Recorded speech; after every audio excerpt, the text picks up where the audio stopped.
Hello les amis, j'espère que vous allez bien en ce jeudi matin. J'aimerais juste faire une vidéo assez courte pour vous dire en fait qu'est-ce que je vais surveiller aujourd'hui au niveau des annonces aux États-Unis. Alors il y a déjà le GDP, pour nous ce sera à 14h30, donc c'est l'équivalent du PIB, hein. Donc ça mesure la croissance des États-Unis sur pas mal de thèmes économiques. Et ça, ben voilà, c'est quand même ça va donner le ton pour voir si les États-Unis sont encore en croissance ou pas. Voilà. Il y a aussi Apple qui va publier en fait ses chiffres trimestriels. Donc pourquoi Apple est plus importante que d'autres actions du Nasdaq, par exemple comme Google ou Amazon? Alors c'est déjà la plus grosse market cap du Nasdaq. Ben voilà, ça représente à lui seul 13% de l'indice. Mais il n'y a pas que ça. Apple est un des plus grands fabricants en Chine. Donc on va pouvoir mesurer en fait comment vont évoluer les problèmes d'approvisionnement. Vous savez bien que voilà, la Chine qui reconfine pour le Covid, alors ça donne des délais d'attente pour des composants électroniques, les puces. Donc c'est un vrai problème parce que Apple a par exemple sorti son nouveau MacBook Air il y a un mois et il n'est pas capable en fait d'approvisionner tous ces magasins dans le monde. Ils arrivent au compte-gouttes. Voilà, moi j'ai pu acheter en fait il y a 2 jours, mais j'ai dû attendre parce qu'il faut appeler le matin pour voir s'il y a du stock. Et il faut se dépêcher d'aller acheter. Voilà. Donc en fait, on va pouvoir avoir une bonne idée si ces problèmes d'approvisionnement vont se calmer ou au contraire empirer. Ensuite, hier, donc tout le monde a vu, hein, donc la Fed a monté ses taux directeurs de 0,75%, 0,75% pour les Français. Il y avait 25% des analystes qui pensaient qu'ils allaient peut-être augmenter de 1%.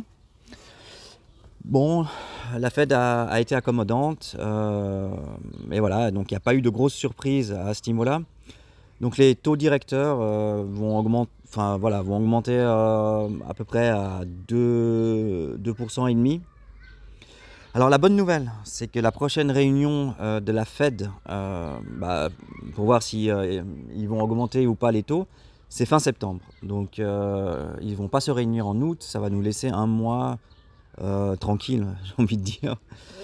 Alors, j'ai pris cette photo où vous voyez en fait Powell qui enlève ses lunettes. Pourquoi? Alors, il a clairement dit hier qu'il ne pensait pas que les États-Unis étaient en récession, car le marché en fait du travail est assez fort. Alors oui, c'est vrai, le marché du travail est assez fort, mais la récession est peut-être un peu plus grande ce que les gens pensent. Alors moi j'irai pas jusqu'à dire que les États-Unis ne sont pas en récession. Je pense que c'est trop tôt pour dire qu'ils ne le sont pas.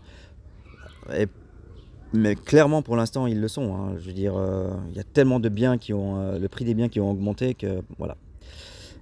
Aller dire ça aux pauvres travailleurs américains qui n'arrivent pas à s'en sortir, et voilà. Alors, le, peut-être que c'est bien aussi de vous expliquer en fait pourquoi est-ce que en montant les taux, on peut provoquer une récession. Alors, à chaque fois qu'il y a une augmentation des taux, le coût d'emprunter devient de plus en plus cher et c'est ce qui va en fait diminuer l'inflation parce que si vous augmentez n'importe quoi, une hypothèque ou un prêt, eh ben, les gens ne vont pas forcément pouvoir se le payer et donc ça réduit en fait la consommation. Alors ce serait bien aussi de savoir quelles sont les choses qui augmentent quand justement, mais surtout qu'en Europe, ils ont augmenté pour la première fois en 11 ans leur taux directeur de 0,5%. À mon avis, ils vont continuer aussi, hein. Alors, on pourra voir en fait une augmentation pour les cartes de crédit, donc le taux d'intérêt, des intérêts de retard mensuels. Donc ça va augmenter. Ce qui va également augmenter, ce sont les leasings de voitures. Donc évidemment pas pour les clients existants parce qu'ils ont déjà un contrat en place, mais pour les nouveaux. Donc bah voilà, le coût de la voiture va augmenter. Alors évidemment, ça va augmenter le taux hypothécaire, bien que, voilà, il a déjà augmenté. Il va augmenter à chaque fois plus, que les banques centrales vont augmenter leur taux.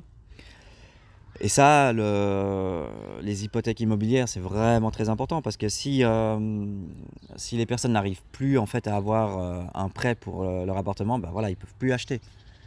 Donc ça risque de faire baisser les prix des appartements. Alors certains seront contents, hein, ceux qui peuvent acheter cash un appartement, bah, ils vont faire des bonnes affaires. Les prêts étudiants aussi, donc ça va augmenter. Donc le prix de scolarité d'un étudiant va augmenter. Alors évidemment là on parle plus aux États-Unis et pour des écoles privées parce que les écoles entre guillemets publiques, bah, le taux fédéral ne va pas augmenter. Je pense qu'ils vont pas, enfin ça ne va pas augmenter. Et évidemment bah, un prêt personnel. Donc vous voulez acheter une voiture, ben, 20 000 euros, bah, vous empruntez 20 000 euros à votre banque ou à un organisme de crédit. Et voilà. Et vous allez payer plus cher les intérêts mensuels. Donc il faut se préparer bah, à ce que le crédit augmente au fur et à mesure cette année, voire l'année prochaine, jusqu'à que l'inflation est maîtrisée et bah, qu'on puisse aller à l'inverse, réduire les taux pour relancer l'économie. Mais bon, on n'y est pas encore. Du coup, j'avais encore quelque chose que je voulais vous montrer sur le Bitcoin. S'il veut bien s'afficher. Non. Watchlist, Bitcoin, voilà. Alors, je surveille ça fait un petit moment, parce que là, on est sur le chart en weekly. Alors, je vais vous montrer la trendline c'est pas que ça me fait peur, mais voilà. Donc ça, cette trendline là, on peut aller voir en daily qu'elle marche tout aussi bien. Voilà. Alors, ça va être une résistance pour moi très importante. On a commencé ça, bah, c'est depuis le dernier ATH, hein, donc en novembre. Alors, je vais agrandir encore un peu. Donc, si le Bitcoin est sur une pente bah, descendante en mensuel, bah, voilà. Donc, on risque de buter en fait à ce niveau-là. Donc, voilà, ce sera aux alentours des 26, 27. Bon. Moi, je pense que ça va être quand même une résistance qu'on va pas casser tout de suite. Et ce genre de trendline mensuelle depuis l'ATH, elles ont tendance à être assez fortes. Alors, on n'a pas beaucoup d'occasions comme celle-là, hein, parce que ça a été touché la ligne qu'une fois, donc en mars.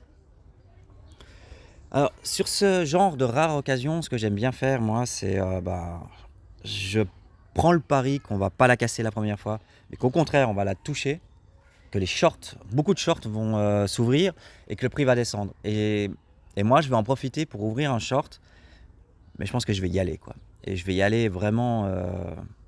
Je crois que je vais vraiment bourriner pour être honnête, parce que c'est vraiment rare d'avoir ce genre d'occasion, quoi.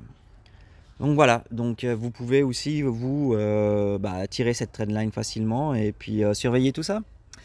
Donc voilà, alors bah, je vous souhaite une bonne journée et puis à bientôt. À plus les gars.